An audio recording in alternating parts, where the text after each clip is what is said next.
السلام عليكم ورحمة الله.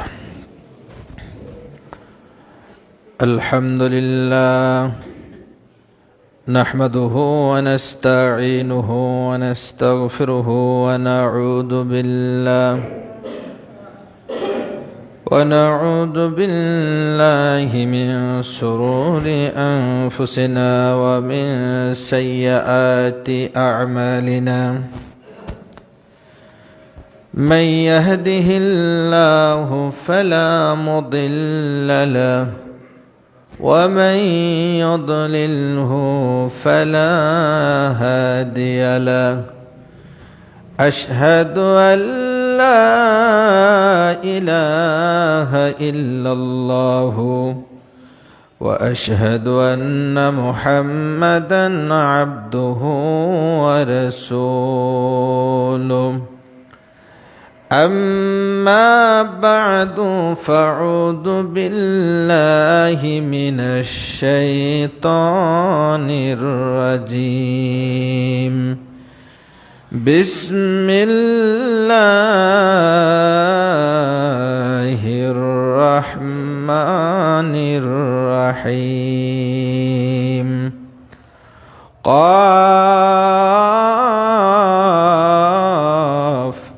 والقرآن المجيد بل عجبوا أن جاءهم منذر منهم فقال الكافرون هذا شيء عجيب.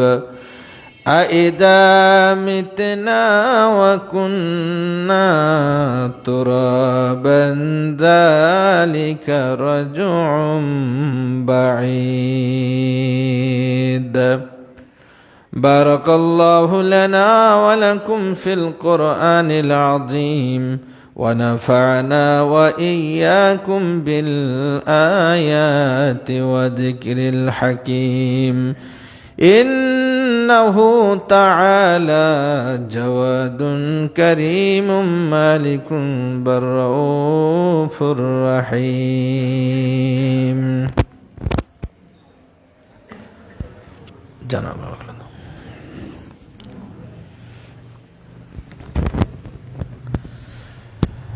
الحمد لله الحمد لله الذي لم يزل عالما قديرا حيا قيوما سميعا بصيرا. أشهد أن لا إله إلا الله وحده لا شريك له وأكبره تكبيرا. وأشهد أن سيدنا وحبيبنا وشفينا ونبينا محمد الذي أرسله بالحق بشيرا ونذيرا وداعيا إلى الله بإذنه وسراجا منيرا. أما بعد فأعوذ بالله من الشيطان الرجيم. بسم الله الرحمن الرحيم. إن الذين آمنوا وعملوا الصالحات كانت لهم جنات الفردوس نزلا.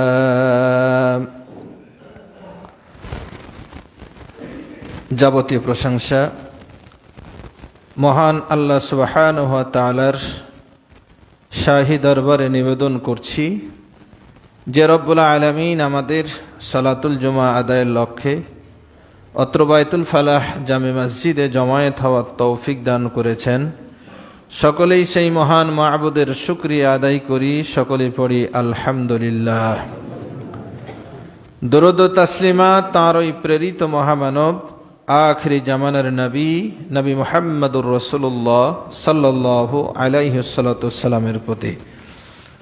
সম্মানিত মুসল্লি কিরাম, আখিরাতের আদ্যপ্রান্ত শিরোনামে আমাদের লম্বা ধারাবাহিক আলোচনা চলছে। আজকে ২৬তম পর্ব আলোচিত হবে ইনশাআল্লাহ। গত ২৫তম পর্বে আমরা জান্নাত ও জান্নাতীদের বর্ণনা নিয়ে আলোচনা করেছিলাম। তার আগেও আমরা জান্নাতের বর্ণনা আলোচনা করেছি। আজকেও জান্নাতের এবং জান্নাতীদের সম্পর্কে আলোচিত হবে খুতবায় ইনশাআল্লাহ। সম্মানিত উপস্থিতি, আপনাদের নিশ্চয় মনে আছে এই লম্বা আলোচনার কারণ কি? কারণ হল, পরকালকে যদি আমাদের ব্রেনের মধ্যে আমরা সাজিয়ে রাখতে পারি যে মৃত্যু থেকে কবর, কবর থেকে হাসর, হাসর থেকে কিয়ামত, এই তারপরে জান্নাত জাহান্নাম, পুরো প্রক্রিয়াটা যদি আমাদের স্মৃতিতে জাগরুক থাকে, তাহলে আমাদের দুনিয়ার জীবনটাকে সাজাতে সহজ হবে। আল্লাহ সুবহানাহু ওয়া তাআলা পরকালকে সামনে রেখে আমাদের দুনিয়ার জীবন অতিবাহিত করার তৌফিক দান করুন, আল্লাহুম্মা আমিন। আল্লাহ সুবহানাহু ওয়া তাআলা তার নেককার বান্দাদেরকে জান্নাত দেবেন। এই জান্নাত মানুষ পাবে, কিন্তু মানুষের আমলের যেমন ভিন্নতা আছে, তার জান্নাতের সুযোগ সুবিধারও ভিন্নতা হবে। সব জান্নাত যে একই মানের তা নয়। মানুষের আমল যত বৃদ্ধি হবে, নেক আমলের পরিমাণ যত বেশি হবে, তার জান্নাতের সুযোগ সুবিধা তত বেশি হবে। কিন্তু যে সবচেয়ে কম দরজার জান্নাত পাবে, তারও মনের মধ্যে কিন্তু কোনো অতৃপ্তি থাকবে না, সে সেটাই পেয়ে খুশি হবে। কিন্তু সুযোগ সুবিধার দিক থেকে আমল যত বৃদ্ধি পাবে, মানুষের নেক আমল যত বেশি, তার সুযোগ সুবিধা তত বেশি। তো সম্মানিত উপস্থিতি, এই জান্নাতের কোয়ালিটি, জান্নাতের স্তর, এ সম্পর্কে সহিহ বুখারীর ৩২৫৭ নম্বর হাদিস, আল্লাহ রাসূল সাল্লাল্লাহু আলাইহি সাল্লাম বলছেন, আমাদের অত্যন্ত পরিচিত একটা হাদিস, ইন্না ফিল জান্নাতি সামানিয়াতা আবাব, জান্নাতের ৮টি দরজা, মিনহা বাবুন ইউসাম্মার রায়্যান, তন্মধ্যে একটি দরজার নাম হচ্ছে রায়্যান, লা ইয়াদখুলুহু ইল্লা সায়িমুন, এই দরজা দিয়ে কেবলমাত্র রোজাদারগণ, সায়মিনগণ তারা প্রবেশ করবে। তো এই হাদিসের আলোকে আমরা জানতে পারলাম যে জান্নাতের দরজা হলো ৮টি। কুরআনুল হাকিমে আল্লাহ সুবহানাহু ওয়া তাআলা জান্নাতের নামসমূহ বর্ণনা করেছেন বিভিন্ন আয়াতে, আমরা সেগুলো জানার চেষ্টা করব আজকে। সবচেয়ে শ্রেষ্ঠ জান্নাত বলে যেটাকে চিহ্নিত করা হয়েছে, সেটা হলো জান্নাতুল ফেরদাউস। আল্লাহ সুবহানাহু ওয়া তাআলা সূরা কাহফের ১০৭ নম্বর আয়াতে বলছেন, ইন্নাল্লাযীনা আমানু ওয়া আমিলুস সালিহাত কানাত লাহুম জান্নাতুল ফিরদাউসি নুজুলা, যারা ঈমান আনবে এবং আমলে সালেহ করবে, তাদের জন্য আল্লাহ সুবহানাহু ওয়া তাআলা জান্নাতুল ফেরদাউসে মেহমানদারি করবেন, জান্নাতুল ফেরদাউস তাদেরকে দান করবেন। তো সম্মানিত মুসল্লি কিরাম, এই জান্নাতুল ফেরদাউস প্রাপ্তির জন্য আল্লাহ সুবহানাহু ওয়া তাআলা এই আয়াতে দুইটি আমলের কথা বললেন, দুইটি কাজের কথা বললেন। এক, ঈমান আনতে হবে। ঈমান প্রসঙ্গে আমাদের যে জিনিসটা মাথায় রাখতে হবে সেটা হলো লা ইলাহা ইল্লাল্লাহ। আমরা নামে মাত্র মুমিন, কিন্তু আমরা ঈমান আনতে জানি না। ঈমান আনার কাইফিয়াত হলো লা ইলাহা, জগতে যত ইলাস ইবাদতের যোগ্য মানুষ যেগুলোকে বানিয়ে নিয়েছে, বিভিন্ন উপাস্য দেবদেবী, এরপরে মুসলমানদের মধ্যে অনেকে মাজার কেন্দ্রিক মানুষের পূজা অর্চনার বা চাওয়ার জায়গা বানিয়ে নিয়েছে, মুশকিল আসানের জায়গা বানিয়ে নিয়েছে। এরপরে আল্লাহ সুবহানাহু ওয়া তাআলা মানুষের চলার জন্য সংবিধান দিয়েছেন কোরআনুল হাকিম। এই সংবিধানকে বাদ দিয়ে মানুষ নিজে তৈরি করে সংবিধান বানিয়ে সে অনুযায়ী চলছে। এই সব কিছুকে আগে মন থেকে না করে দিতে হবে। কোনো ইলা নাই ইবাদতের যোগ্য প্রকৃত, কোনো ইলা নাই, কোনোটাকে মানি না। আমি মানি একজনকে, আল্লাহ, ইল্লাল্লাহ, আল্লাহকে মানি। তাহলে আগে সব কিছুকে না করতে হবে, কিন্তু আমাদের সমস্যা হলো বিশ্বাসী, পূজা অর্চনা বিশ্বাসী, মাজার পূজায় বিশ্বাসী, মানব রচিত সংবিধানও বিশ্বাসী, সব জায়গা খিঁচি একসাথে। এভাবে ঈমান হয় না, এটা ঈমান আনয়নের কাইফিয়ত নয়। দাবি হলো ঈমান আনার সিস্টেম হলো সব এই আল্লাহ ব্যতীত যত উপাস্য আছে এগুলোকে আগে না করিতে হবে, মানি না এগুলোকে, তারপরে হাঁ করতে হবে আল্লাহকে মানি। তো সম্মানিত উপস্থিতি, এই হলো ঈমানের কাইফিয়াত। আর 2 নম্বর হলো আমলে সলেহ। আমলে সলেহ আজকে আমরা হুজুর দেখে মনে করি এটা ভালো আমল না। আমলে সলেহ ওটাই যেটা রাসূল সাল্লাল্লাহু আলাইহি ওয়াসাল্লাম এবং তার খোলাফায়ে রাশিদিন করেছেন, করতে বলেছেন, এটাই আমলে সলেহ। এর বাইরে দেখতে যতই সুন্দর হোক, আবরণটা যতই মোলায়েম হোক, সেটা আমলে সলেহ নয়।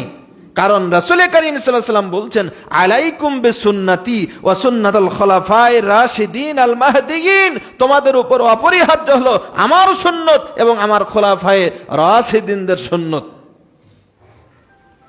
তাহলে আমার পোশাক আশাক, আমার দাড়ি, আমার লেবাস, আমার পরিবার পরিচালনা, আমার সংসার পরিচালনা, আমার সলাত, আমার সিয়াম, হজ, জাকাত, দিন কায়েমের আন্দোলন, জিহাদ, যা কিছু আছে সব কিছু আমলে সলে তখনই হবে যখন এটা রাসূল করিম সাল্লাল্লাহু আলাইহি ওয়াসাল্লাম এবং খোলাফায়ে রাশিদিনের সুন্নতের মাপকাঠিতে মিলে যাবে, তখন এটা আমলে সলে। এছাড়া ভিন্ন কোনো আবরণে যদি আমরা নেক আমল করতে চেষ্টা করি সেটা পরিত্যাজ্য হবে। তাহলে সঠিক নিয়মে ঈমান, সঠিক নিয়মে আমলে সলে যদি করতে পারি, আল্লাহ সুবহানাহু ওয়া তাআলা জানায় দিলেন, কানাত লাহুম জান্নাতুল ফিরদাউসে নুজুলা, ও বান্দা তোমার জন্যই জান্নাতে সলে আমি প্রস্তুত করে রেখেছি, সেখানেই তোমাকে মেহমানদারি করা হবে। সুবহানাল্লাহ। জান্নাতুল ফিরদাউসের কথা আল্লাহ তাআলা আরেকটা আয়াতে বলেছেন। সর্বমোট জান্নাতুল ফিরদাউসের কথা কোরআনুল কারীমে এসেছে 2 বার। দ্বিতীয় যে জায়গায় আছে সেটা হলো সূরা মুমিনুনের 10 এবং 11 নম্বর আয়াতে বলা হয়েছে, উলাইকা হুমুল ওয়ারিসুন আল্লাযীনা ইয়ারিসুনাল ফিরদাউসা হুম ফিহা খালিদুন। উলাইকা হুমুল ওয়ারিসুন, এরাই হলো ওয়ারিস, আল্লাযীনা ইয়ারিসুনাল ফিরদাউসা, যারা জান্নাতুল ফিরদাউসের উত্তরাধিকারী, হুম ফিহা খালিদুন, সেখানে তারা চিরকাল থাকবে। উলাইকা মানে কারা?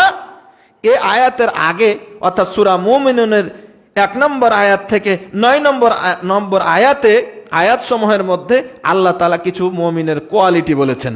তন্মধ্যে অন্যতম হলো মুমিনের সলাতের হেফাজত, সলাতের বিনয় তথা খুশু খুজু, এরপরে জাকাত আদায়, অশ্লীলতা থেকে বিরত থাকে যারা, এরপরে জেনা ব্যভিচার থেকে বিরত থাকে যারা, যারা অঙ্গীকার রক্ষা করে, আমানত যারা রক্ষা করে, এগুলো বর্ণনা করার পরে আল্লাহ বলছেন যারা করে তারা হলো জান্নাতুল ফেরদাউসের উত্তরাধিকারী, এরা জান্নাতুল ফেরদাউসে যাবে।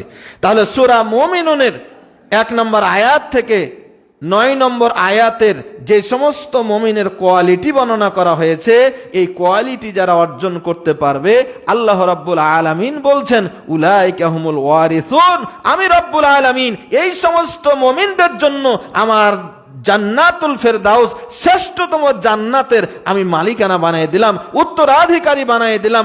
এই উত্তরাধিকারী কেউ কেড়ে নিতে পারবে না। হুম ফিহা খালিদুন, সেখানে তারা চিরদিন থাকবে। এই উত্তরাধিকারী যারা হবে তারা কতই না সৌভাগ্যবান। তো আল্লাহ রাসূল সাল্লাল্লাহু আলাইহি ওয়াসাল্লাম বলছেন জামে তিরমিজির 2531 নম্বর হাদিসের মধ্যে, আল ফিরদাউস আলাহা দারাজাতান, জান্নাতের যতগুলো স্তর আছে ফেরদাউস হলো শ্রেষ্ঠতম স্তর। ওয়ামিন ফাওকিহা ইয়াকুনুল আরশ, এই জান্নাতুল ফেরদাউসের উপরই অবস্থান করছে আল্লাহ সুবহানাহু ওয়া তাআলার আরশ। ফাইজা সাআলতুমুল্লাহাল জান্নাহ, যখন তোমরা আল্লাহর কাছে জান্নাত চাইবে, ফাসআলুহুল্লাহুল ফিরদাউস, তখন আল্লাহর কাছে জান্নাতুল ফেরদাউসটা চাইও। তো আল্লাহ সুবহানাহু ওয়া তাআলার কাছে আমরা কামনা করি, প্রার্থনা করি, আল্লাহ তুমি আমাদেরকে জান্নাতুল ফেরদাউস প্রদান করিও। এই দাবি করার আগে, চাওয়ার পরে আমাদেরকে যেই দুইটা বা যেই আমলগুলোর কথা আল্লাহ তাআলা বললেন, এগুলো করলে আমি তোমাকে মালিক বানিয়ে দেব, আল্লাহ সুবহানাহু ওয়া তাআলার কাছে ফরিয়াদ করি রব্বুল আলামিন জান্নাতুল ফেরদাউস প্রদানের জন্য যে সমস্ত শর্ত তুমি আরোপ করেছো, আমলের কথা বলেছো, আল্লাহ তুমি আমাদেরকে সে আমলগুলো দয়া করে করিয়ে নিও, আল্লাহুম্মা আমিন। 2, যে জান্নাতের কথা বলা হয়েছে জান্নাতু আদন, একটা জান্নাতের নাম আল্লাহ তাআলা বলছেন জান্নাতু আদনিন। সূরা সাদের 50 নম্বর আয়াত আল্লাহ বলছেন জান্নাতু আদনিন মুফাত্তাহাতুন লাহুমুল আবওয়াব, আমি মুমিনদের জন্য একটা জান্নাত তৈরি করেছি, তার নাম হলো জান্নাত আদন। এই জান্নাতের বৈশিষ্ট্য হলো মুফাত্তাহাতুন লাহুমুল আবওয়াব, তার দরজাসমূহ জান্নাতের জন্য উন্মুক্ত থাকবে। আমরা বিগত একটা আলোচনায় বলেছিলাম যে এই জান্নাতটা এমন একটা জান্নাত হবে, এমন তার এই ঘরটা এমন একটা ঘর হবে যে বাহির থেকে ভিতর দেখা যাবে, ভিতর থেকে বাহির দেখা যাবে, এত স্বচ্ছ। সেই ঘরের ভিতরে তারা স্বর্ণের পালঙ্কে বসে তারা সব কিছু উপভোগ করবে হেলান দিয়ে।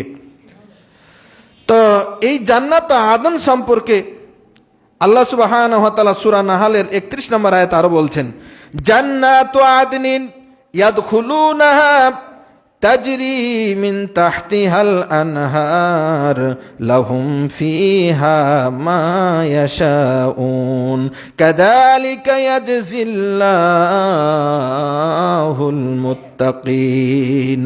জান্নাতু আদনিন, এই জান্নাতটা এমন জান্নাত, ইয়াদখুলুনাহা, এই জান্নাতে যারা প্রবেশ করবে, তাজরি মিন তাহতিহাল আনহার, এখানে তার তলদেশ দিয়ে নহরসমূহ প্রবাহিত হবে, লাহুম ফিহা মা ইয়াশাউন, এই জান্নাতে তারা যা কিছু চাইবে সব কিছুই পাবে। কাযালিকা ইয়াজজিল্লাহুল মুত্তাকিন, আল্লাহ তাআলা এইভাবেই মুত্তাকিদেরকে প্রতিদান দিয়ে থাকেন। জান্নাতে আদনিনের কথা আল্লাহ সুবহানাহু ওয়া তাআলা মোট 11 বার কোরআনুল কারিমে বলেছেন জান্নাত আদনিন। এই কথাটা, এই জান্নাতের নাম আল্লাহ সুবহানাহু ওয়া তাআলা কোরআনে 11 বার উল্লেখ করে বলেছেন, ও মুমিন বান্দারা, যদি এই জান্নাত পেতে চাও তাহলে তোমরা কি করো, আমার পথে তোমার জীবন পরিচালনা করো। তৃতীয় যে জান্নাতটির কথা কোরআনুল কারিমে এসেছে সেটা হলো জান্নাতুল খুলদ। আল্লাহ সুবহানাহু ওয়া তাআলা সূরা লোকমানের 15 নম্বর আয়াতে এ প্রসঙ্গে বলছেন কুল আযালিকা খায়রুন আম জান্নাতুল খুলদিল্লাতী উইদাল মুত্তাকুন। কুল, হে রাসূল আপনি বলে দিন, আযালিকা আই আযালিকা দুনিয়া, এই দুনিয়া নিয়ে তোমরা ব্যস্ত আছো, দুনিয়ার ভোগ বিলাস, দুনিয়ার একটু সুখ স্বাচ্ছন্দ্য নিয়ে তোমরা খুশি আছো। আল্লাহ বলছেন, হে রাসূল আপনি বলে দিন আপনার উম্মতদেরকে, আদালিকা খায়রুন, এই দুনিয়া কি উত্তম, আম জান্নাতুল খুলদি, অথবা জান্নাতুল খুলদ এটা উত্তম, আল্লাতী উইদাল মুত্তাকুন, যেই জান্নাতটা মুত্তাকিদের জন্য আল্লাহ তাআলা কেবলমাত্র বানিয়েছেন। আল্লাহ তাআলা প্রশ্ন করেছেন, জবাবটা কি দুনিয়া উত্তম না জান্নাতুল খুলদ উত্তম? নিঃসন্দেহে একজন মুমিন বান্দার কাছে জান্নাতুল খুলদি উত্তম বলে বিবেচিত হবে। সম্মানিত মুসল্লি ইকরাম, আপনার আমার বিবেকের কাছেও এই প্রশ্নটাই রাখলাম যে এই দুনিয়ার ভোগবিলাস উত্তম না চিরস্থায়ী জান্নাতটা তথা জান্নাতুল খুলদ উত্তম? যদি জান্নাতুল খুলদ উত্তম হয় তাহলে আল্লাহ তাআলা যে বললেন আল্লাতী উইদাল মুত্তাকুন, এই জান্নাতটা আমি কেবলমাত্র মুত্তাকিদের জন্য প্রস্তুত করে রেখেছি, তাহলে আমাদেরকে মুত্তাকি হওয়ার জন্য তৎপর হতে হবে। আল্লাহ তাআলা তৌফিক দান করুন, আমিন। 4 নম্বর যে জান্নাতটির কথা আল্লাহ তাআলা বলছেন, জান্নাতুন নাঈম। আল্লাহ তাআলা এই বিষয় বলছেন, ইন্নাল্লাযীনা আমানু ওয়া আমিলুস সালিহাতি লাহুম জান্নাতুন নাঈম। সূরা লোকমানের 8 নম্বর আয়াত আল্লাহ তাআলা বলছেন, যারা ঈমান এনেছে, সৎকর্ম করেছে, তাদের জন্য রয়েছে জান্নাতুন নাঈম। ঈমান, সৎকর্ম জান্নাতুল ফেরদাউসের ক্ষেত্রেও বলা হয়েছে।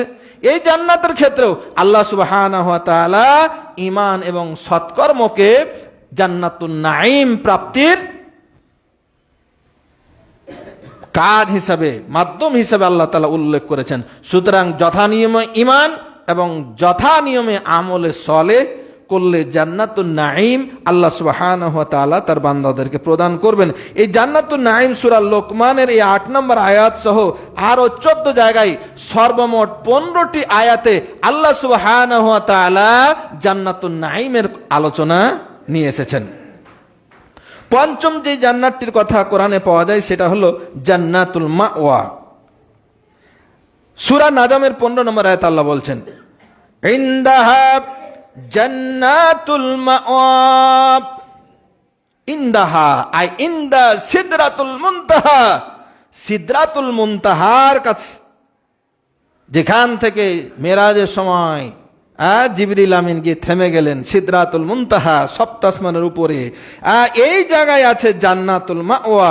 আল্লাহ সুবহানাহু ওয়া তাআলা বলছেন, ইনদাহা জান্নাতুল মাওয়া আই ইনদা সিদরাতিল মুনতাহা আল জান্নাতুল মাওয়া। জান্নাতুল মাওয়া সেখানে অবস্থিত। এই জান্নাত কাদেরকে দিবেন? সূরা সাজদার 19 নম্বর আয়াত আল্লাহ তাআলা বলছেন, আম্মাল্লাযীনা আমানু ওয়া আমিলুস সালিহাতি ফালাহুম জান্নাতুল মাওয়া। জান্নাতে মাওয়া দিবেন। এই জান্নাতুল মাওয়ার কথা আল্লাহ তাআলা এই 2 জায়গায় কোরআনুল কারীমে বলেছেন। এখানেও জান্নাতুল মাওয়া প্রাপ্তির জন্য ঈমান এবং আমলে সলেহকে শর্তারোপ করা হয়েছে। অর্থাৎ জান্নাতুল মাওয়া পেতে চাও আমার বান্দারা, তাহলে যথা নিয়মে ঈমান এবং যথা নিয়মে আমলে সলেহ করো। এই যে বারবার কথাগুলো বলছেন, তার মানে এর গুরুত্বটা কত আমাদের বুঝতে হবে। আমরা আমল করছি, আমল করে যদি আমলটা ব্যর্থ হয় তাহলে কিন্তু আমাদের আফসোসের শেষ থাকবে না। এই জন্য সম্মানিত মুসল্লি ইকরাম, বিনীতভাবে অনুরোধ করছি, সালাত আদা করছি, সিয়াম পালন করছি, হজ করছি, যাকাত দিচ্ছি, জিহাদ করছি, দিন কায়েমের আন্দোলন করছি, আমি যা কিছু করছি রাসূল করিম সাল্লাল্লাহু আলাইহি সাল্লামের আমলের মাপকাঠিতে ওজন দিতে হবে। মিলে গেলে ওকে সামনে বাড়তে হবে, যদি না মিলে পিছনে এসে ব্যাক গিয়ারে নিয়ে রাসূল সাল্লাল্লাহু আলাইহি সাল্লামের গিয়ারে আমাদের স্টার্ট দিতে হবে আমলকে। আল্লাহ তাআলা তৌফিক দান করুন, আমিন। ষষ্ঠ যে জান্নাতটির কথা আল্লাহ সুবহানাহু ওয়া তাআলা বলেছেন সেটা হলো দারুস সালাম। এই দারুস সালামের কথা কোরআনুল কারীমের 2টি আয়াতে পাওয়া যায়। সূরা ইউনূসের 25 নম্বর আয়াত আল্লাহ বলছেন, আল্লাহু ইয়াদউ ইলা দারিস সালাম। এ বান্দারা, দারুস সালাম এমন একটা জান্নাত, এই জান্নাতের দিকে আল্লাহ রাব্বুল আলামিন নিজে তোমাদেরকে আহ্বান করছে। এ বান্দারা, তুই যে পথে দৌড়াচ্ছিস, মানব রচিত আইনের দিকে তুই দৌড়াচ্ছিস, ওইদিকে তোর নেতা দৌড়াচ্ছে, আহ্বান করছে, ওইদিকে তুই দলবল নিয়ে ছুটে চলছিস, ঘুরে আয় ঘুরে আয়। ওটা ভালো জায়গা না, ওটা জাহান্নামের রাস্তা, জাহান্নামের ডাক। তোর নেতা ডাকছে তোকে খারাপ পথ। আমি আল্লাহ তোকে ডাকছি দারুস সালাম, দারুস সালামের দিকে আহ্বান করছি। বান্দারে, তুই আমার পথে চল, আমি আল্লাহ রব্বুল আলামিন নিজ দায়িত্বে তোকে দারুস সালাম জান্নাতে পৌঁছায় দেব। সুবহানাল্লাহ। আর সূরা আনফালের 127 নম্বর আয়াতে আল্লাহ তাআলা আরেকটা বলছেন দারুস সালামের কথা, লাহুম দারুস সালামে ইনদা রাব্বিহিম। আল্লাহ নেককার বান্দাদের জন্য আল্লাহ তাআলা কি রেখেছেন? দারুস সালাম প্রস্তুত রেখেছেন। 7 নম্বর যে জান্নাতটির কথা পাওয়া যায় কোরআনে, সেটা হলো দারুল করার। সূরা মুমিনের 39 নম্বর আয়াতে আল্লাহ তাআলা বলছেন, ইন্নামা হাযিহিল হায়াতুদ দুনিয়া মাতা' ওয়া ইন্নাল আখিরাতা হিয়া দারুল করার। দারুল করার এই জান্নাতের নাম আল্লাহ তাআলা এই সূরা মুমিনের 39 নম্বর এই একটি আয়াতেই আল্লাহ তাআলা দারুল করারের কথা উল্লেখ করেছেন। এখানে রব্বুল আলামিন যে নির্দেশনাটা দিচ্ছেন সেটা হলো ইন্নামা হাযিহিল হায়াতুদ দুনিয়া ইল্লা মাতা। এ বান্দারা, দুনিয়া নিতে ব্যস্ততা, দুনিয়া নিয়েই তোর এত চিন্তা চেতনা, দুনিয়ার বাড়ি গাড়ি, সংসার, রাজনীতি, দুনিয়াতে একটু নেতা হবে, একটু ভালো থাকবি, এই জন্য তোর এত ব্যস্ততা। শোন, ইল্লা মাতা, এই দুনিয়া সামান্য ভোগ সামগ্রী মাত্র। এটা শেষ হতে এক মুহূর্ত লাগবে না। তোর কোটি কোটি টাকা থাকবে, বিদেশে বাড়ি থাকবে, কিন্তু ভোগ করতে পারবি না, সব বাজেয়াপ্ত হয়ে যাবে।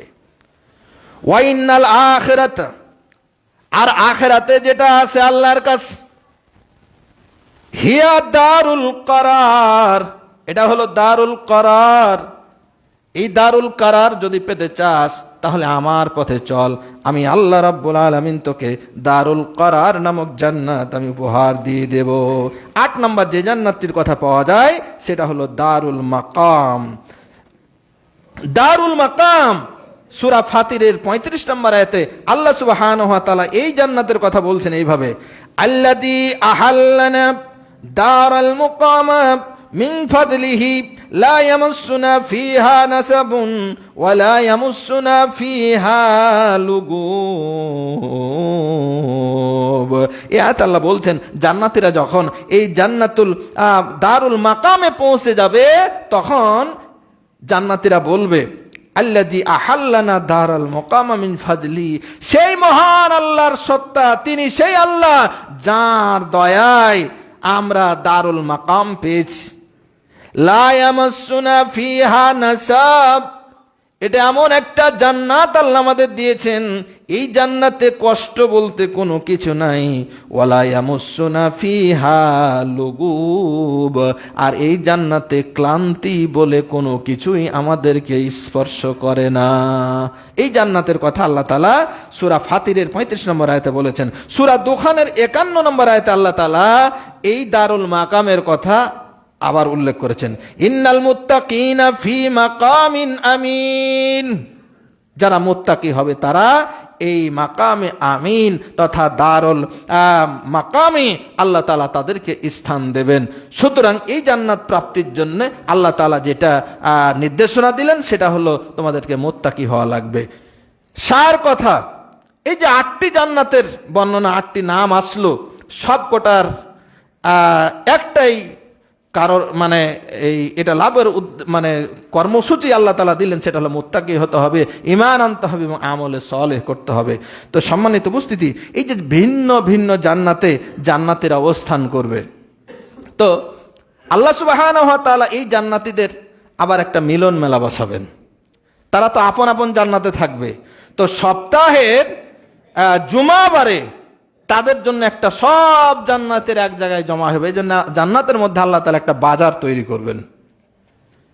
সহিহ মুসলিমের 2833 নম্বর হাদিস, রিয়াদুস সালিহিন হাদিস গ্রন্থের 1898 নম্বর হাদিসের মধ্যে পাবেন আল্লাহ রাসূল সাল্লাল্লাহু আলাইহি ওয়াসাল্লাম বলছেন, ইন্না ফিল জান্নাতি লাসুকান, আল্লাহ তাআলা জান্নাতে একটা বাজার তৈরি করবেন, বাজার রাখবেন। ইয়াতুনাহা কুল্লা জুমাআতিন, প্রত্যেক শুক্রবারে জান্নাতীরা গিয়ে সেখানে জমায়েত হবে, সেখানে গিয়ে সব একত্রিত হবে জান্নাতীরা। ফাতাহাব্বু রিহুশ শিমাল ফাতাহসু ফি উজুহিহিম ওয়া থিয়াবিহিম ফায়াজদাদুনা হুসনান ওয়া জামালা। এই জান্নাতীরা, সব জান্নাতের অধিবাসীরা জান্নাতের ওই বিশেষ বাজারে সপ্তাহের জুমাবারে যখন একত্রিত হয়ে যাবে, উত্তর দিক থেকে এক প্রকার বায়ু জান্নাতীদের উপর দিয়ে প্রবাহিত হয়ে যাবে। এই বাতাস যখন তাদের কাছে যাবে, ফাতাহসু ফি উজুহিহিম ওয়া সিয়াবিহিম, এই বাতাসটা তাদের শরীরে লাগার সাথে সাথে তাদের চেহারা এবং পোশাক থেকে মিশকে আম্বরের সুঘ্রাণ বের হতে থাকবে। শুধু তাই নয়, বিশ্বনবীজি বলছেন ফায়াজদাদুনা হুসনান ওয়া জামালা, এই বাতাস শরীরে লাগার সাথে সাথে জান্নাতীদের সৌন্দর্য, রূপ, লাবণ্য আল্লাহ তাআলা বহু গুণে বাড়ায় দেবেন। শুধু তাই নয়, ফায়ারজিউনা ইলা আহলিহিম, এই জান্নাতীরা বাজার থেকে যখন তাদের জান্নাতে ফিরে যাবে, ওই জান্নাতে তাদের যে পরিবার আছে, হুর গেলমান আছে, তাদের সঙ্গী সাথী যারা ওখানে আছে, আল্লাহ প্রদত্ত বিশেষ সঙ্গী যেগুলো দিয়েছেন, এদের কাছে যখন ফিরে যাবেন, তখন ফায়াকুলুনাহুম আহলুহুম, ওই আল্লাহ প্রদত্ত সঙ্গীগুলো তখন এই জান্নাতীদেরকে বলবে, ওয়াল্লাহি লাকাদ ইস্তাতুম হুসনান ওয়া জামালা, হে আল্লাহর মুমিন বান্দারা, আপনারা বাজারে গিয়েছিলেন, বাজার থেকে আসলেন, যে অবস্থায় আপনাকে ছেড়েছিলাম, এই বাজার থেকে ফিরে আসার পরে দেখলাম আপনার রূপ লাবণ্য অনেক গুণ বৃদ্ধি পেয়েছে। কি এমন হলো যে আপনার এত রূপ লাবণ্য বৃদ্ধি পেল? এই জান্নাতীরা বলবে, ফায়াকুলুনা, সঙ্গী সাথীদের জবাবে তারা বলবে, ওয়া আনতুম ওয়াল্লাহি লাকাদ ইস্তাতুম বাদানা হুসনান ওয়া জামালা, রে আল্লাহর দেওয়া সঙ্গী সাথীরা, শুনে রাখো, আমরা বাজারে যাওয়ার আগে তোমাদেরকে যেভাবে দেখে এসেছিলাম, রেখে গিয়েছিলাম, আমরা ফিরে আসার পরে দেখলাম আল্লাহ তাআলা তোমাদেরও সৌন্দর্য, রূপ, লাবণ্য বহুগুণে বৃদ্ধি করে দিয়েছেন। সুবহানাল্লাহ। এই হলো জান্নাতের অবস্থা, বাজারের অবস্থা। তো এই বাজারের বর্ণনা আরেকটা হাদিসে পেয়েছি, সেটা হলো জামে তিরমিজির 2550 নম্বর হাদিস। হযরত আলী রাদিয়াল্লাহু তাআলা আনহু হাদিসখানা বর্ণনা করে বলছেন যে, ক্বালা ক্বালা রাসূলুল্লাহ সাল্লাল্লাহু আলাইহি ওয়াসাল্লাম, ইন্না ফিল জান্নাতি লা সুকান মা ফিহা শিরাউন ওয়ালা বাইউন, এই জান্নাতে যে বাজারটা আল্লাহ তৈরি করবেন, এই জান্নাতে কোনো কেনা বেচা হবে না, জান্নাতে কোনো কেনা বেচা হবে না, এটা একটা মিলন মেলা। তো এখানে কি থাকবে? ইল্লা সুয়ার মিনার রিজাল ওয়ান নিসা, এখানে কিছু নারী পুরুষের কিছু পিকচার থাকবে, ছবি থাকবে, অনেক সুন্দর সুন্দর ছবি থাকবে। তো পুরুষেরা নারীদেরকে দেখবে, নারীরা পুরুষদেরকে দেখবে, মানে তাদেরকে আল্লাহ তাআলা যেই নিয়ামতগুলো দিয়েছে, সঙ্গীগুলো দিয়েছে জান্নাতে, এর চাইতে অধিক সুন্দরের পিকচার আল্লাহ তাআলা তাদের সামনে ওই বাজারে দেবেন। তো আল্লাহ রাসূল সাল্লাল্লাহু আলাইহি ওয়াসাল্লাম বলছেন, ফাইজা ইস্তাহা রাজুলু সূরাতান দাখালা ফিহা, ওই পিকচারগুলোর মধ্যে কোন জান্নাতি ব্যক্তির যখন কোন পিকচারের প্রতি আগ্রহ তৈরি করবে, এই পিকচারটা কত সুন্দর, এই মানুষটা কত সুন্দর, একে যদি পাইতাম, আল্লাহ রাব্বুল আলামিন সাথে সাথে তার জন্য বরাদ্দ করে দিবেন, যেই মানের চেহারা আল্লাহ বরাদ্দ দিবেন, সেই মানের চেহারা আল্লাহ রাব্বুল আলামিন তার জন্য প্রস্তুত করে দেবেন। এই হলো জান্নাতের, জান্নাতীদের মিলন মেলা। তো সম্মানিত উপস্থিতি, আল্লাহ সুবহানাহু ওয়া তাআলা জান্নাতীদেরকে যে পরিমাণ নিয়ামত দেবেন, যে পরিমাণ সুখ সমৃদ্ধি দেবেন, এটা বর্ণনা করে যাবে না। এক কথায় আমরা কল্পনাও করতে পারবো না, আমাদের কল্পনাতীত সুখ স্বাচ্ছন্দ্য আল্লাহ তাআলা দেবেন। এরপরেও সবচেয়ে দামি যেই নিয়ামতটা দেবেন, সেটা হলো আল্লাহ দিদার। তো মুসলিম শরীফে 338 নম্বর হাদিসে এসেছে, আল্লাহ রাসূল সাল্লাল্লাহু আলাইহি ওয়াসাল্লাম বলছেন, ইজা দাখালা আহলুল জান্নাতিল জান্নাহ, যখন জান্নাতীরা জান্নাতে প্রবেশ করবে, ইয়াকুলুল্লাহু তাআলা, আল্লাহ তাআলা বলবেন, তুরিদুনা শাইয়ান আজিদুকুম, এ জান্নাতীরা, তোমরা কি চাও যে তোমাদেরকে যে নিয়ামত দিয়েছি এর চাইতে আরো কি বেশি কিছু চাও নাকি কিছু? তো জান্নাতীরা বলবে ফায়াকুলুনা, তারা বলবে আল্লাহুম্মা তাবিয়াদু উজুহানা, রব্বুল আলামিন আপনি কি আমাদের চেহারা উজ্জ্বল করেননি? আপনি কি আমাদেরকে জান্নাত দেননি? ওয়া নুনাজ্জিনা মিনান নার, আপনি কি আমাদেরকে জাহান্নাম থেকে মুক্তি করেননি? এর চাইতে আর কি চাইবো আল্লাহ? ওয়ালা ফায়াকসিফুল হিজাব, আল্লাহ বলার পরে আল্লাহ তার চেহারা থেকে পর্দাটা সরায়ে নেবেন।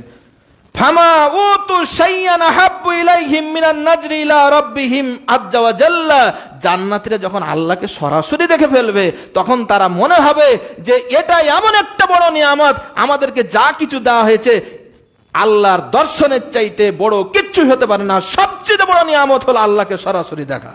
সুবহানাল্লাহ। জামে তিরমিজি 2549 নম্বর হাদিসে আল্লাহ রাসূল সাল্লাল্লাহু আলাইহি ওয়াসাল্লাম আরেকটা বলছেন, হযরত আবু হুরায়রা বলছেন যে আমি রাসূল সাল্লাল্লাহু আলাইহি ওয়াসাল্লামকে বললাম, ইয়া রাসূলুল্লাহ হাল নারা রব্বুনা, আমরা কি আমাদের রবকে দেখতে পাবো? ক্বালা, রাসূল বললেন নাম, হ্যাঁ দেখতে পাবে। হাল তুদামুনা ফি রুয়াতিশ শামসি ওয়াল কামারে লাইলাতাল বদর, দিনের বেলা সূর্য, পূর্ণিমা চাঁদ, মাসের 14 তারিখে চাঁদ দেখতে কি তোমাদের কোনো সন্দেহ হয় বা অসুবিধা হয়? কুলনা না ইয়া রাসূলুল্লাহ, ভালোভাবে দেখতে পারি। কাযালিকা লা তুমাররুনা ফি রুয়াতি রাব্বিকুম, যে তোমরা তোমাদের রবকে দেখবে এই চন্দ্র সূর্য যেভাবে দেখতে পাও সেভাবে। সুবহানাল্লাহ। তো এরপরে ইবনে মাজাহ শরীফের 184 নম্বর হাদিসে একটা পাওয়া যায় এইভাবে, যে আল্লাহ রাব্বুল আলামিন যখন জান্নাতীদেরকে জান্নাতে দেবেন নিয়ামতের মধ্যে, ইজসাতা লাহুম নূর, জান্নাতীরা জান্নাতে আসে, হঠাৎ তারা উপলব্ধি করবে যে তাদের জান্নাতের আলোকছটা, জান্নাতের পরিবেশ আরো ঝলমলে একটা অবস্থা। জান্নাতীরা উপর দিকে মাথা একটু উঠাবেন, দেখবেন ফাইজার রব কদ আশরাফা আলাইহিম মিন ফাওকিহিম, দেখবেন যে তাদের রব মহান আল্লাহ তাআলা উপর থেকে তাদের দিকে তাকাচ্ছেন। সুবহানাল্লাহ। তো আল্লাহর দিকে যখন বান্দা দেখবেন উপর দিকে দেখছে আল্লাহ তাকাচ্ছেন, তো আল্লাহ তাআলা তখন তাদেরকে বলবেন জান্নাতীদেরকে, ফাকালা আসসালামু আলাইকুম ইয়া আহলাল জান্নাহ, এ আমার জান্নাতি বান্দারা তোদের উপরে শান্তি বর্ষিত হোক, সালাম দিবেন। ফানাজারা ইলাইহিম ওয়ায়ানজুরানা ইলাইহি, আল্লাহ তাদের দিকে দেখবেন আর বান্দারাও আল্লাহর দিকে দেখবে। ফালা ইয়ালতাফিতুনা ইলা শাইইম মিনান নাঈম, আল্লাহর দিকে দেখতে জান্নাতীরা তো মুগ্ধ হয়ে যাবে, বান্দাদের দৃষ্টি আর অন্য কোন নিয়ামতের দিকে যাবে না। তারা সারাক্ষণ মনে হবে এই নিয়ামতটা যদি আল্লাহ কেড়ে না নিতেন, আল্লাহর দিকে তারা এইভাবেই দেখতে থাকবে। মাদামু, এইভাবে তারা ইয়ান্তাজিরুনা ইলাইহি, আল্লাহর দিকে কতক্ষণ তাকিয়ে থাকবে, এইভাবে বলা নয়, তাকিয়েই থাকবে। হাত্তা ইয়াহতাজিবা আনহুম, এক পর্যায়ে আল্লাহ তাদের সাথে পর্দা তৈরি করবেন। ওয়ায়াবকা নূরুহু, আল্লাহর দৃষ্টি এক পর্যায়ে আল্লাহ তাদের থেকে একটু আড়াল হবেন, কিন্তু আল্লাহ আড়াল হলেও আল্লাহ নূরের তাজাল্লি একটি বারের জন্য তাদের কাছ থেকে আর যাবে না। সুবহানাল্লাহ। এইভাবে আল্লাহ তাআলা স্বয়ং তাদেরকে এইভাবে পুরস্কৃত করবেন। তো সম্মানিত উপস্থিতি, এই যে আল্লাহ দিদার জান্নাতীদের জন্য সবচেয়ে প্রাপ্য জিনিস, এর চাইতে বড় কিছু হয় না। এটা আল্লাহ তাআলা কাদেরকে দেবেন এই বিষয়ে একটি হাদিস এবং একটি আয়াত বলে আলোচনা আজকে শেষ করে দেব। সহিহ বুখারীর 554 নম্বর হাদিসে আল্লাহ রাব্বুল আলামিনের হাবিব বলছেন যে আল্লাহ রাসূলের সাহাবী হযরত জারির রাদিয়াল্লাহু তাআলা আনহু বলছেন যে আমরা একদিন আল্লাহ রাসূলের কাছে এক রাত্রে অবস্থান করছিলাম, পূর্ণিমা চাঁদ আকাশে উঠে আসে। আল্লাহ তাআলা রাসূল বলছেন যে ইন্নাকুম সাতারাউনা রাব্বাকুম কামা তারাউনা হাদাল কমারা, এই যে তোমরা চাঁদ দেখছো, এই চাঁদটা দেখতে যেমন তোমাদের কষ্ট হয় না, তেমনি তোমরা তোমাদের রবকে কিয়ামতের দিন দেখবে কোনো কষ্ট ছাড়াই। শোনো সাহাবীরা, আল্লাহকে দেখতে হলে দুইটা কাজ করবে। ফাইন ইস্তাতাতুম আল্লাহ তাগলাবু আলা সালাতিন ক্বাবলা তুলুইশ শামসি ওয়া ক্বাবলা গুরুবিহা ফাফআলু, আল্লাহকে যদি দেখতে চাও দুইটা কাজ করবা। এক, সূর্য ডুবার আগের, সূর্য উঠার আগের 2 রাকাত নামাজকে কখনোই ছাড়বা না। সুবহানাল্লাহ। ফজরের নামাজ আর আসরের নামাজ, এই 2 ওয়াক্তের নামাজকে যারা হেফাজত করতে পারবে, কন্টিনিউ করতে পারবে, আল্লাহ রাব্বুল আলামিন তাদের সাথে সাক্ষাৎ দেবেন, তার আল্লাহকে দেখবে, কোনো সন্দেহ নাই। সুবহানাল্লাহ। তো সম্মানিত উপস্থিতি, যে সমস্ত মুসল্লি ভাইয়েরা ফজরের নামাজে আসেন না, ধরে নেন আপনি এই নিয়ামত থেকে বঞ্চিত হয়ে গেছেন। আল্লাহ মাফ করুক। আমাদের কি আগ্রহ হয় না আমাদের রবকে আমরা দেখবো? এর চাইতে বড় নিয়ামত আর কিচ্ছু হতে পারে না। হাত জোড় করে অনুরোধ করি, আল্লাহকে পেতে চাইলে ফজরের নামাজ এবং আসরের নামাজ কন্টিনিউ, এই 2 ওয়াক্ত যারা পড়ে, বাকি 3 ওয়াক্তের জন্য তাদেরকে পেরেশানি করে, তারা এমনি পড়বে। আমাদের জন্য ভারী তো এই 2 ওয়াক্ত, বিশেষ করে ফজর। তো সম্মানিত উপস্থিতি, আর একটা আয়াত আল্লাহ তাআলা বলছেন, সূরা কাহাফের শেষ নম্বর আয়াত তথা 110 নম্বর আয়াত, আল্লাহ তাআলা বলছেন, ফামান কানা ইয়ারজু লিকা রাব্বিহি ফালইআমাল আমালান সালিহা ওয়ালা ইউশরিক বিইবাদাতি রাব্বিহি আহাদা। এ বান্দারা, ফামান কানা ইয়ারজু লিকা রাব্বিহি, তোমাদের রব, তাদের রবকে যারা সাক্ষাৎ পেতে চাও, আল্লাহকে যারা দেখতে চাও, তোমাদের জন্য 2টা আমল, ফালইআমাল আমালান সালিহা, সে যেন আমলে সলে করে। আমলে সলে কোনটা? প্রথমেই বলেছি, যেটা রাসূল সাল্লাল্লাহু আলাইহি ওয়াসাল্লাম সাহাবা ইকরাম করেছেন, করতে বলেছেন, সেটা হলো আমলে সলে। 2 নম্বর কাজ হলো ওয়ালা ইউশরিক বিইবাদাতি রাব্বিহি আহাদা, আল্লাহর সঙ্গে কাউকে কখনো কোনোভাবে শিরিক করবে না, শিরকের পাপ কখনো করবে না। এই 2টা কাজ করতে পারলে আল্লাহর সাক্ষাৎ পাবা। আল্লাহ সুবহানাহু ওয়া তাআলা আমাদেরকে আল্লাহর দিদার লাভের জন্য এই আমলগুলো তথা শিরক বর্জন এবং আমলে সালেহ করার এবং 5 ওয়াক্ত সালাত, বিশেষ করে সালাতুল আসর এবং সালাতুল ফজর আমাদের জামাতের সাথে আল্লাহ তাআলা আমাদের আদা করার তৌফিক দান করুন, আল্লাহুম্মা আমিন। আল্লাহ সুবহানাহু ওয়া তাআলার কাছে কাইমনকে ফরিয়াদ করি, রব্বুল আলামিন তুমি এই মহল্লাবাসীকে তোমার দ্বীনের জন্য কবুল করো। 5 ওয়াক্ত সালাত, সিয়াম, হজ, যাকাত সহ দ্বীন কায়েমের আন্দোলনে আমাদেরকে রাসূলের তরিকায় আমাদের শামিল হওয়ার তৌফিক দান করো, আল্লাহুম্মা আমিন। রব্বুল আলামিন এই মসজিদকে যারা ভালোবাসে, আল্লাহ তুমি তাদেরকে ভালোবাসো। আমাদের সম্মানিত মুসল্লি বীর মুক্তিযোদ্ধা আলহাজ রবিউল ইসলাম সাহেব পিতামাতার মাগফিরাতের জন্য 500 টাকা দিয়েছেন, আল্লাহ তুমি তার পিতামাতাকে জান্নাতুল ফেরদাউসের মেহমান করো, আমিন। আর একজন মুসল্লি 200 টাকা দিয়েছেন, আর একজন 150 দিয়েছেন, অনেকেই কোটায় গোপনে দান করেছেন, করবেন। আল্লাহ এই মসজিদে প্রতিষ্ঠা লগ্ন থেকে শুরু করে আজ পর্যন্ত যত দান হয়েছে এবং ভবিষ্যতে হবে, সকল দানকে আমাদের নাজাতের জরিয়া বানিয়ে দাও। আল্লাহ খাস করে তোমার দরবারে ফরিয়াদ জানাই, রব্বুল আলামিন আমাদের প্রাণ প্রিয় মাতৃভূমি বাংলাদেশকে তুমি হেফাজত করো। এদেশে ঈমান ইজ্জতের সঙ্গে যেন বসবাস করতে পারি, সেই তৌফিক তুমি দান করো। আল্লাহ তোমার এই জমিনে তোমার দ্বীনকে তুমি বিজয়ী করে দাও। আল্লাহ মুসলমানদের মধ্যে ঐক্যতা এনে দাও। আল্লাহ আমাদের দেশবাসীর মধ্যে সকল ভেদাভেদ ভুলে গিয়ে তোমার দ্বীনের পথে একত্রিত হওয়ার তৌফিক দান করো, আল্লাহুম্মা আমিন। আল্লাহ আমাদের মাঝ থেকে আমাদের প্রিয়জন যারা চলে গেছেন তাদেরকে জান্নাতের মেহমান বানাও। যারা বেঁচে আছি, অসুস্থ আছি, আল্লাহ তুমি শেফায়ে কামেলা দান করো। আল্লাহ আমাদের যখন হায়াত শেষ হয়ে যাবে, তোমার কাছে একটাই ফরিয়াদ আমাদের জবানে জারি করে দিও, লা ইলাহা ইল্লাল্লাহ। আল্লাহুম্মা জাআল আখিরা কালামিনা ইনদাল মাউতি লা ইলাহা ইল্লাল্লাহ। আল্লাহুম্মা জাআল আখিরা কালামিনা ইনদাল মাউতি লা ইলাহা ইল্লাল্লাহ। রব্বানা তাকাব্বাল মিন্না ইন্নাকা আনতাস সামিউল আলিম ওয়া তুব আলাইনা ইন্নাকা আনতাত তাওয়াবুর রহিম। সুবহানা রাব্বিকা রাব্বিল ইজ্জাতি আম্মা ইয়াসিফুন ওয়া সালামুন আলাল মুরসালিন ওয়ালহামদুলিল্লাহি রাব্বিল আলামিন।